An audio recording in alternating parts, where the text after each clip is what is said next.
देख रहे मेरे भाई ये सवाल क्या कहना चाह रहा है, ध्यान से देखना।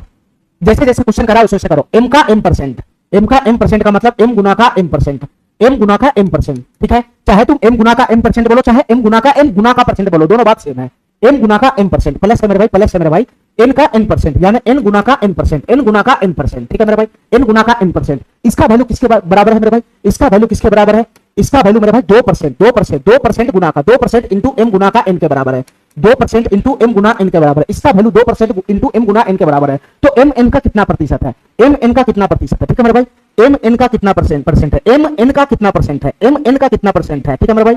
यानी इसको रेशियो लेना पड़ेगा, m n का कितना परसेंट है, m n का कितना परसेंट है, तो इसके जो डाटा चेक होगा कि ये m n का कितना परसेंट है, तो इसका कैसे लाएंगे मेरे भाई, इसका आंसर कैसे लाएंगे, इसका तुलना इससे हो रहा है, m n का कितना परसेंट है, तो इसका परसेंटेज में वैल्यू क्या आएगा, m बटा का n गुना का 100%, यही तो आएगा, ठीक है, यही तो आएगा मेरे भाई। m n का कितना परसेंट है तो उसका वैल्यू कैसा आएगा, m n का कितना परसेंट है, m का तुलना n से हो रहा है, m का तुलना n से हो रहा है, तो m का तुलना n से हो रहा है, जिससे तुलना हो रहा है वो नीचे जाएगा, जिसका तुलना हो रहा है वो ऊपर आएगा, और इसका परसेंटेज वैल्यू चाहिए तो m बटा n गुना का 100%, ठीक है। फाइनली हमको यही लाना है, ठीक है। ये क्वेश्चन सॉल्व हो जाएगा जैसे ही हमको m बटा n का मान मिलेगा, ये क्वेश्चन सॉल्व हो जाएगा, ठीक है मेरे भाई। और m बटा n का मान कहां से मिलेगा, यहां से मिलेगा। देखो मेरे भाई ध्यान से, यहां से तुमको क्या दिखाई दे रहा है बताना, ये m गुना का m परसेंट है, यहाँ n गुना का n परसेंट है, ठीक है मेरे भाई, ठीक है। इतना बात समझ गया। देखो मेरे भाई ध्यान से, यहाँ भी परसेंटेज है, यहाँ भी परसेंटेज है, तो मैं ऐसा करता हूँ परसेंटेज को कॉमन ले लेता हूँ, तो इसमें क्या बच जाएगा बताना, m स्क्वायर हो जाएगा m स्क्वायर, परसेंटेज कुछ और नहीं, चर राशि की तरह व्यवहार करो कैलकुलेशन में, उसको एक चर राशि की तरह व्यवहार करो। यहाँ से कितना हो जाएगा मेरे भाई, m स्क्वायर हो जाएगा n स्क्वायर बराबर कितना हो जाएगा, बराबर 2% इंटू का m गुना का n हो जाएगा। यही डाटा है, यही डाटा है, यही डाटा है। क्वेश्चन सॉल्व करने के लिए हमको m बटा n का मान चाहिए, m बटा n का मान चाहिए। ध्यान से सुना मेरे भाई,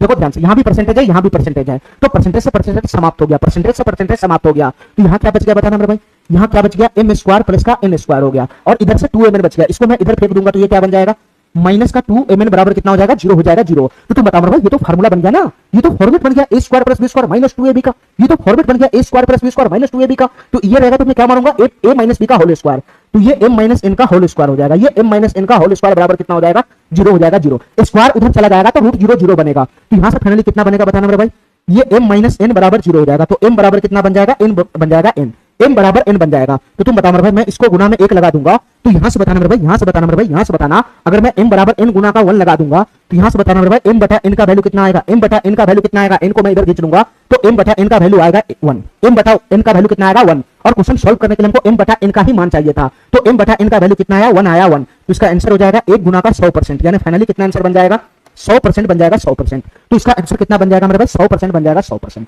ठीक है, ठीक है। इतना बात मेरा समझ में आ गया, इतना बात मेरा समझ में आ गया, चलो मेरे भाई।